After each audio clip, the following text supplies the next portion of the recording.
આવો તો અહીંયા આવો તો આવો ને મારો દીકરો હાલ ને એ હું હરખું કરી દઉં આવી હાલ જેનું હાલ ને છો છો ઓહો હો મસ્ત લાગે છે તો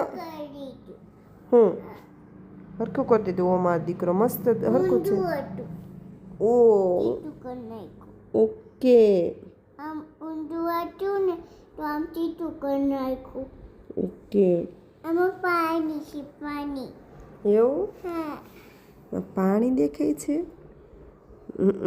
પાણી છે લે માં જેનું બેન છે ને આમાં લાવું ને તો પાણી તે હલવા મને આમાં જેનું બેન બોડાય ડમરા દીકરો છે મમ્માનો કા